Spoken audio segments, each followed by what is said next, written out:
सादर जय श्री राम। आप सभी सनातनी भाई बहनों को आचार्य धीरज का सादर जय श्री राम।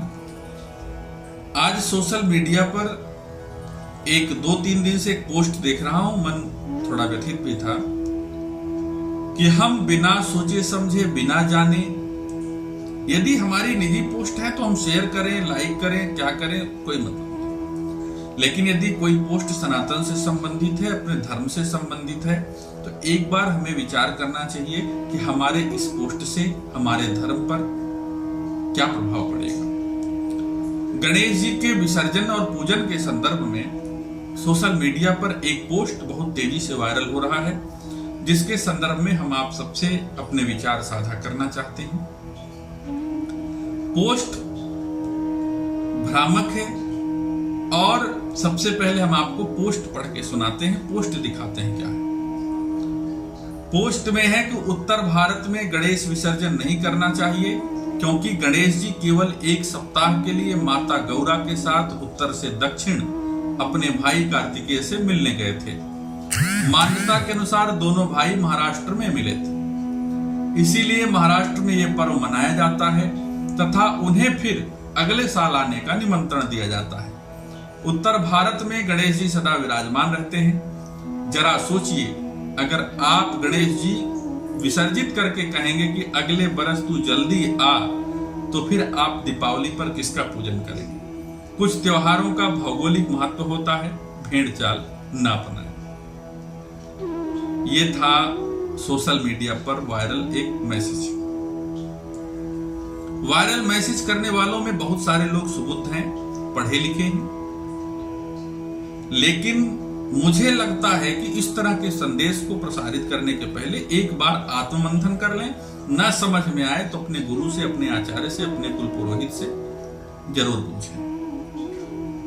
अब मैं आपको इस मैसेज का अर्थ बताता हूं, खंडन करता हूं ये भ्रामक क्यों है, और फिर उसके बाद मैं आपको प्रमाण भी दूंगा। आवश्यकता पड़े तो नीचे मेरा नंबर है, आप मुझसे संतुष्ट हो सकते हैं। ऊपर लिखा है कि गणेश विसर्जन नहीं करना चाहिए। गणेश जी एक सप्ताह के लिए उत्तर से दक्षिण अपने भाई कार्तिकेय से मिलने आए थे। यह बात यथार्थ गलत है। कार्तिकेय से मिलने के लिए शिव महापुराण में चर्चा है कि मैया पार्वती के साथ महादेव मिलने गए। कार्तिकेय नाराज होकर के क्रौंच पर्वत पर गए थे, जिनको आज हम लोग श्रीशैल के नाम से जानते हैं। वहां मैया पार्वती और महादेव मिलने गए थे। अब आपके हिसाब से यदि महादेव मैया पार्वती दक्षिण भारत मिलने गए तो उत्तर भारत में नहीं रह गए, तो उत्तर भारत में उनकी पूजा काशी विश्वनाथ में नहीं होनी चाहिए। आपके हिसाब से उनकी पूजा केदारनाथ में नहीं होनी चाहिए। पहली गलती। दूसरा लिखा गया कि दोनों भाई महाराष्ट्र में मिले थे। गणेश जी गए भी होंगे तो आप कह रहे हैं कि महाराष्ट्र में मिले थे। भैया, जबकि कार्तिकेय जी क्रौंच पर्वत पर हैं, गणेश जी महाराष्ट्र में जाके क्या करेंगे। श्रीशैल कहाँ है, थोड़ा गूगल कर लेते हैं आप। तो श्रीशैल जो है वो आंध्र प्रदेश में है। वही आंध्र प्रदेश यानी दक्षिण भारत में कार्तिकेय जी थे, जहां मिलने मां पार्वती और भगवान भोले गए। गणेश जी नहीं गए। वह स्थान दक्षिण भारत में आंध्र प्रदेश में आता है, महाराष्ट्र में नहीं आता। ठीक। दूसरी बात लिखा गया कि यह इसलिए पर्व महाराष्ट्र में मनाया जाता है। बात खत्म हो गई। लिखा गया कि गणेश जी उत्तर भारत में सदा विराजमान रहते। गणेश जी का कोई एक स्थान बता दीजिए जहां सदा विराजमान रहते हैं उत्तर भारत में। गूगल कर लेना था आपको। गणेश जी का नित्य निवास महादेव और मैया पार्वती के ही साथ है, लेकिन देव हैं वो सर्वत्र संपूर्ण रूप से विराजमान रहते हैं। सिद्धि विनायक में गणेश जी हैं, वहां छोड़ दो आप, यहाँ अष्ट विनायक चले जाओ वाराणसी में, वहां गणेश जी विराजमान है साक्षात। और यही नहीं, गणेश जी हर जगह मंगल के देवता हैं। हम लोगों के आवाहन पूजन में हर जगह, घर भी आते हैं, घर में भी हम लोग रखे हैं, दुकान में रखे हैं, दुकान में भी विराजमान है। तो ये भ्रामक संदेश है कि गणेश जी उत्तर भारत में विराजमान रहते हैं, देवता सर्वत्र सदैव भी विराजमान रहते हैं। अच्छा, तीसरी बात यह है कि गणेश जी का विसर्जन करके कहेंगे कि अगले बरस तो जल्दी आए, यानी विसर्जन के बाद आप सोच रहे हैं कि गणेश जी चले जाते हैं और दीपावली में फिर उनको बुलाया जाता है। इतनी मूर्खता भरी पोस्ट सनातन पर कुठाराघात कर रहे हैं आप सब। जो दुकान से हम लोग पत्थर खरीद लाते हैं, जो दुकान से हम लोग मिट्टी, ढांचा होता है, मूर्ति होती है, देवता नहीं होते उसमें।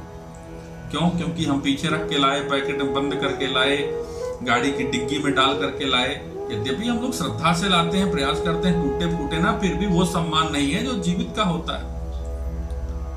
मूर्ति समझ के लाए, खरीद करके लाए। देवता को कोई खरीद सकता है? हम मूर्ति खरीदते हैं और हम ढांचा खरीदते हैं, हम मिट्टी खरीदते हैं, कला खरीदते हैं, पत्थर खरीदते हैं। लेकिन जब मुहूर्त के अनुसार हमारे आचार्य, हमारे पंडित, हमारे पुरोहित मंत्रों, वैदिक मंत्रों के द्वारा उसमें प्राण प्रतिष्ठा करते हैं, तब वह न पत्थर रहता है, तब न काष्ठ रहता है, तब न धातु रहता है, तब न मिट्टी रहता है, तब वह देव हो जाता है। क्योंकि मंत्रों के द्वारा देवताओं का उस मूर्ति के अंदर आवाहन कर दिया जाता है। यह आवाहन का महत्व है। और जिस दिन मूर्ति में गणेश जी आ जाते हैं, उस दिन हम उस मूर्ति को, गणेश जी को भोग लगाते हैं, आरती करते हैं, पूजन करते हैं, उनकी पूरी सुख सुविधा सम्मान का ध्यान रखते हैं। ठीक है। विसर्जन की जो प्रक्रिया है, जैसे आप कहते हैं कि हम गणेश जी को विसर्जन कर दिए तो फिर दोबारा बुलाते हैं। आप गणेश जी को पानी में ले जाके नहीं ढकेलते हैं। आप दुर्गा जी को नवरात्र में ले जाके पानी में नहीं विसर्जित करते हैं। इस पर जरा विचार करिए ना। जो आचार्य आपकी प्राण प्रतिष्ठा कराता है, वही आचार्य हमारी मूर्ति, मतलब अंत में पूजा के वो मूर्ति से प्राण निकाल करके विसर्जन भी कहे। विसर्जन का मतलब जाना। वो भगवान से हम लोग निवेदन करते हैं हाथ में अक्षत लेकर के। अभी तो हम लोग सारी पूजाओं में कहते हैं गणेश, लक्ष्मी और कुबेर जी को छोड़ करके सारे देवता अपने अपने स्थान को चले जाएं और हमारे घर में मंगल करें। तो जो गणेश जी की बात आती है, यहाँ भी मूर्ति जो हम लोग स्थापित करते हैं विग्रह को, और जब हमारी पूजा संपन्न होती है तो उसके पूर्व में हमारा आचार्य, हमारा पुरोहित अक्षत लेकर के निवेदन करता है कि भगवान आप अपने स्थान को जाइए, हमारे घर में मंगल करिए। और जब भगवान वहां से निकल के उस मूर्ति से चले जाते हैं, तब वह मूर्ति फिर मिट्टी हो जाती है। जैसे मानव के शरीर से जब प्राण निकल जाता है तो वो पार्थिव कहा जाता है। पार्थिव माने मिट्टी का, चमड़े का है ये शरीर ना, तो मिट्टी क्यों कहते हैं? क्योंकि प्राण निकल गया तो इसकी कोई वैल्यू नहीं, कोई कीमत नहीं। उसी तरीके से उस विग्रह से जब प्राण निकल जाता है तो हमारे लिए केवल पार्थिव रहता है, मिट्टी रहता है। जैसे हम अपने शरीर का अंतिम संस्कार करते हैं, वैसे जो देवताओं के पार्थिव बचे होते हैं, देवताओं के जो विग्रह का मिट्टी स्वरूप बचा होता है, ढांचा बचा होता है, हम उसको ससम्मान नदियों में, जलाशयों में विसर्जित करते हैं। गणेश जी को नहीं विसर्जित करते, हम उनके विग्रह को विसर्जित करते हैं जिसमें प्राण नहीं होता। ठीक है। तो गणेश जी सर्वत्र सदैव विराजमान है। जब हम घर में भी पूजा करते हैं तब भी गणेश जी का आह्वान करते हैं और पूजा के अंत में गणेश जी का विसर्जन करते हैं। गणेश जी अपने स्थान को जाएं, हमारे घर में मंगल करें। तो आप ऐसी विचारधारा कैसे बना लिए कि हम गणेश जी का विसर्जन कर दिए और फिर दीपावली में फिर बुलाते हैं? तो देवताओं का विसर्जन इसलिए होता है अक्षत के माध्यम से। देवताओं का विसर्जन अक्षत के माध्यम से होता है। मूर्ति से प्राण, मूर्ति में प्राण डाला जाता है मंत्रों से, और मूर्ति से प्राण मंत्रों के द्वारा बाहर भी किया जाता है। ठीक है। अब यदि हम आपके तर्कों पर चलें, नवरात्र में हम दुर्गा पूजा करते हैं, तो फिर आप कह दो कि ये बंगाल का त्योहार है, पूरे भारत में क्यों मनाया जाता है? ये क्यों, इतने ही दिन क्यों? तो देवी जी हैं, वो तो 12 महीने रहती हैं। मेरे भाई बहन, आप अपना बर्थडे भी पूरे साल नहीं मनाते, एक दिन मनाते हो और फिर 364 दिन इंतजार करते हो कि अगला दिन आए और फिर हम बर्थडे सेलिब्रेट करें। आप अपना मैरिज एनिवर्सरी साल में एक बार मनाते हो, 365 दिन तो नहीं मनाते। उसी तरीके से भगवान का जो गणेश चतुर्थी का पर्व है, यह जन्म दिवस के कारण मनाया जाता है भगवान के, और हमारी श्रद्धा और हमारी व्यवस्था के अनुसार 2 दिन, 1.5 दिन, 5 दिन, 9 दिन, 7 दिन, जो जैसी व्यवस्था में है उसी तरीके से उत्सव करके, अपने आचार्यों से पूछ करके, मार्गदर्शन लेकर के हम मुहूर्त के अनुसार विसर्जन करते हैं। विश्वकर्मा पूजा मनाया जाता है, सरस्वती पूजा मनाया जाता है, बंगाल में जगद्धात्री पूजा मनाया जाता है, बंगाल में काली पूजा मनाया जाता है, पूरे देश में दुर्गा पूजा मनाया जाता है। अगर आपके तर्कों पर चले तो हम लोग दुर्गा पूजा मनाना छोड़ दें? यह ज्ञान उन्हीं लोगों के द्वारा प्रचारित किया जा रहा है जो होली में पानी बचाने का सलाह देते हैं, दीपावली में पर्यावरण के नुकसान का ज्ञान देते हैं। वही लोग अब गणेश पूजा में भी भ्रम फैला रहे हैं। यदि इस तरह का कोई भ्रामक संदेश आपके व्हाट्सएप पर, आपके फेसबुक पर, सोशल मीडिया पर आता है, सबसे पहले आप अपने आचार्य से संपर्क करिए, उससे समझिए, अपने गुरु से समझिए, अपने पूज्य से समझिए, अपने श्रेष्ठ से समझिए, कुछ जानकारियां गूगल से भी ले लीजिए। और अगर आपके पास आपके गुरु और श्रेष्ठ आपके आचार्य नहीं है तो इसका मतलब आप स्वतः सनातन का विरोध कर रहे हैं। ऐसा करने से बचने का प्रयास करना चाहिए।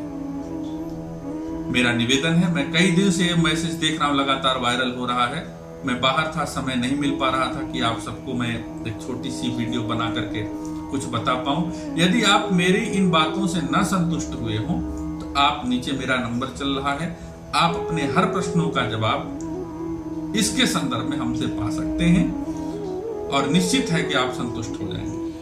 और जो लोग अभी भी सोशल मीडिया पर इस तरह के मैसेज वायरल कर रहे हैं, आपसे निवेदन है कि अगर ये वीडियो आपको ठीक लगती हो, ये बातें ठीक लगती हो, तो आप भी इस वीडियो को आगे बढ़ाने का प्रयास करिए, ताकि कोई भी सनातनी, कोई भी व्यक्ति, कोई भी भक्त, कोई भी हिंदू रास्ते से भ्रमित ना हो और हम सब मिलकर के गणेश जी का उल्लास मनाएं, दुर्गा जी का आगे दुर्गा पूजा मनाएं, फिर काली पूजा मनाएं, और सारे जितने भी हमारे धर्म के, हमारे ग्रंथों में उल्लेख वर्णनीय जो भी हमारे त्योहार हैं, सबका आनंद। आप सब स्वस्थ रहें, मंगल से रहें, कुशल से रहें।